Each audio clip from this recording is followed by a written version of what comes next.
Hello and welcome to another review. This one's pretty interesting. I'm actually comparing the different boats that I've been on in the Mentawais for a surf trip. Rate them all 1 out of 10, each category, and kind of give you some comparisons so that hopefully it'll help you make a decision if you want to choose one of these boats for one of your boat trips. First of all, the boats that I am going to be talking about today, I've been on 4, but I'm only going to review 3 because the first boat trip that I went on, I was like 15 or 16. So I just don't remember enough about that boat to tell you. I do remember the prices. So that boat's probably gonna have the least amount of information. So I'll start with that one. I think that was called the Aleoida. I wanna say it was 3,500. That could be wrong, but that's just that. I think that's how much it was. I remember working my butt off all summer teaching surf lessons with my friend to raise money for that trip. Yeah, and I do remember it being spacious. We had a group of like 10 girls maybe. It was a good trip, but that's about as much as I can say for that boat. I just don't remember. Before I get into this, I do want to touch on a few points. So one of those points being I won't be reviewing like surf guides just because they constantly are rotating and changing for each boat. Some boats have one set surf guide, but most boats just kind of rotate. So I won't be touching on that because that obviously will affect your trip, but like I said, I don't know which surf guide you're gonna end up with. I have a feeling that some of these reviews might be subconsciously influenced by whether or not I scored on that trip in which I was on that boat. I'm gonna try not to make that happen, but keep that in mind. That could potentially happen. Another thing to keep in mind is that these boats really, they could have changed throughout the years. The trip that happened the longest time ago that I will be reviewing was in 2020 during COVID. And then I have 2 more boats that I just recently got off of, so I wanted to do this while it was fresh in my mind. The one that I did 3 years ago could have changed, but I'm not positive. I haven't been on it yet, or haven't been on it again, but I do plan to go on it again. All of these boats I would 100% book on again. That's something to really keep in mind. Okay, another thing to keep in mind is that these reviews are based on my opinion, so how I prefer things. I'm a minimalistic girl. I don't need a lot of things. I don't need a nice shower. I'm very simple, but I will go into detail and show you footage of everything that I have footage of to show you what the boats are like. So moving on to the details of each boat. So let's start with the Mackie boat, the one I did 3 years ago. I did go on the Mackie boat during COVID. The Mackie boat, overall, I'm gonna give it a 7 out of 10, a high rating. Also, these ratings are slightly influenced by the owners of the boat and the crew that works on the boat, just because like they create that energy and that environment around the boat that makes you enjoy yourself. Now let's go into the nitty gritty. I have layout as one of my categories. So layout being the spaciousness, the rooms, the hangout areas for everybody that's on the boat. Because keep in mind, you do usually have like 10 to 14 people on a boat trip. So you want a boat that's gonna like accommodate that size of a group comfortably. I actually am gonna have a biased rating for this because my boyfriend and I stayed in the like couples room on the Mackie boat, which was like at the bow of the boat. We had like big double bed in the front. Like we had a super nice room. I don't even think I ever saw the other rooms on the boat. I heard they were a little bit grindy, but I never actually saw them with my own eyes. So again, my rating for this is gonna be a bit skewed, but the layout of the boat in terms of like kitchen, I don't really remember the kitchen, but I remember I don't remember being crammed. I do remember having really nice areas to hang out. Like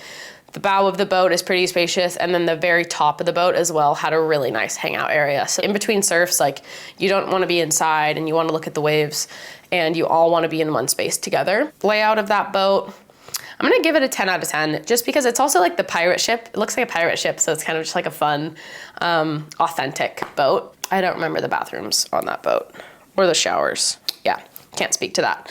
The food, I don't remember. I do remember being pretty surprised though. I think it's like better than average. I wanna say like 6.5 out of 10. I'm gonna give it maybe a 7. Don't remember. This is not a very helpful review. I just don't remember enough. And I have a category for like the crossings, the efficiency and the quickness of the boat. This boat was really slow. So I remember like a crossing means when you cross from Padang over to the Mentawai Islands. I remember the crossing taking like way longer than it needed to, and the boat was really creaky the whole time. Like depending on how much bumps you have to go through during the crossing and how rocky it is. That's obviously not the boat's fault, but I do remember it, like the wood, like creaking a lot. My boyfriend and I actually got off the boat and stayed at HT's while the rest of the crew like did the crossing back to Padang, and it took them like 16 hours, right?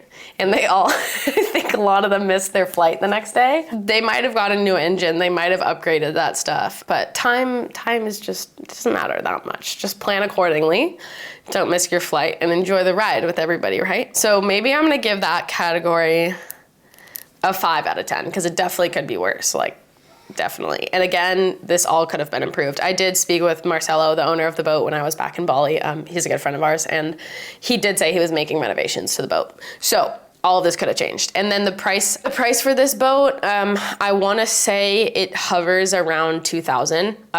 We went during COVID and we booked it like 2 days before. So I think we paid slightly less than that. But even just this boat, I was helping them try to fill a boat trip just a couple months ago, and I think he told me around the same price. So a lot of the boats are coming around to that price range now, which is really like accommodating for a lot of people. That concludes my categories on the Mackie boat. So same categories, moving on to the next boat I'm reviewing is the Sibon Jaya. Sibon has 2 boats out there. They have Sibon Jaya and Sibon Baru. Sibon is a catamaran, and it's typically known to be like that nicer kind of bougier boat. I think this boat often accommodates like Mick Fanning and those, like, you know, some of the pros. Gabriel Medina once was on this one. So kind of the pros gravitate towards this boat. First impressions, it's very nice. It's a catamaran. People were like, oh, that boat must be less rocky if it's a catamaran. I actually felt like it was almost more rocky, just because like the two, I don't know, science. I felt like it was more rocky, but it's a very nice boat. The crew is incredible. They work really hard. Overall rating 9 out of 10. Let's get into the details. The layout of this boat and like the spaciousness, I'm going to give a 7 out of 10. There was plenty of space on the inside, but I felt like the bow of the boat and the back of the boat and then the small balcony up top were the only really like hangout areas, and they couldn't fit all 15 girls comfortably. Yeah, there's 15 girls. Where are you gonna fit 15 girls comfortably? That was something I noticed. It was often like a divide in the groups, which was fine. And then like, if you could only hang out in the front or the back of the boat, it's hard to comfortably like hang out in the middle of the day and watch the waves, because the boat's like constantly like turning. But this is me being so picky. And you could go all the way up to the top and like jump off. Like, that was fun. It's a very, very well-made boat, but I still gonna give it a 9 out of 10. Oh yeah, then let's move on to like bathrooms, shower room situation. So the rooms were very nice, very large. I think I had a full like twin bed. Each room in the main cabin of the boat, I stayed on the top with 4 other girls, but then the rooms downstairs were super nice. They had like full twin beds, kind of in a bunk situation, like one here, nice space here, a cabinet for the clothes, and like a full shower bathroom in each room. This is a big difference compared to a lot of boats, because like other boats I've been on, when I'm like with an entire group of guys, there's like one bathroom and one handheld shower, and a lot of people are like walking in on each other. So that was really nice. Like, everyone had their own bathroom, their own space, their own room. Kitchen was really spacious and nice. Now the food. The food on Sibon was an easy 10 out of 10. Like, I was like blown away. I think they made a sushi one night, and then each night we had like 5 different styles of protein. We had like one vegetarian dish. We had fish, chicken. Every night we had like this insane spread. I think I went back for seconds and thirds, like every single meal, lunch and dinner. Breakfast as well is kind of the same on every boat. There's breakfast buffet, fruit, yogurt, granola, your own, whatever you want to make. And then you can also order like omelets and stuff. Breakfast is basically the same on every boat. Lunch and dinner absolutely blew me away. Like, I remember sitting at the table with all the girls every night being like, what? Like, what? We were like going to the kitchen and like applauding the chef every meal. So that is something I cannot say about every boat. That was definitely 11 out of 10. Crossing and efficiency and the quickness of the boat, pretty good. Wasn't slow, wasn't super fast, was pretty rocky, like I said. Again, that depends on the weather. And the crew was amazing. So 8 out of 10. And then the price. Sibon in early season, which is what I did, I think it was 2,000 also, early season. And then full season, so I think from, I don't know if it's May or June that starts. I think it's May until probably August. is like 3,700, 3,900, somewhere around there. Sibon Baru and Sibon Jaya are like slightly different. And they do have some kick-ass girls trips on the Sibon boat. Like I think they have a girls trip every year. So keep that in mind if you're a girly who wants to go on a boat trip with a bunch of other chicks. And third and final boat we're talking about today is my most recent trip, which was Ocean Dreams. Overall, a 10 out of 10. And that 10 is influenced by the crew, the owner, and the crew that I was with on the boat. So you'll see the details that I get into, but overall that trip was a 10 out of 10 in terms of where we surfed, vibe on the boat. But now let's get into the details. The layout of Ocean Dreams, I want to give a 10 out of 10. They really use the entire boat, like width-wise. So the inside is very spacious, and then the room downstairs, I think it probably sleeps like 6 to 8 people downstairs, which is crazy, very spaciously. And then upstairs they have 4 bunk rooms, and those bunk rooms are a little bit smaller. Like I was pretty tight in there with my friend, but like I always say that I don't really think the rooms matter that much because you don't spend that much time in them. All you need is a place to sleep. So the rooms aren't like that big of a influence on that, but it is important for some people. But we did only have 1 bathroom and 1 shower, and it was kind of just like a handheld little hose. So just rinse the salt off. You don't really have a nice shower there, but again, for me, that didn't matter. I don't need that type of stuff. Upstairs and like the layout of the boat was amazing in terms of like having a space to comfortably fit everybody to hang out. The upper was like basically just a whole open balcony with shade, and all the boards went up there. There was a big table, and there was a little like sun deck thing that we could all hang out on. They could do with some like bean bags or some cushions up there, but amazing layout. 10 out of 10 for the layout of the boat. 6 out of 10 for the shower. This is me kind of channeling my like most girly side. 6 out of 10 for the shower.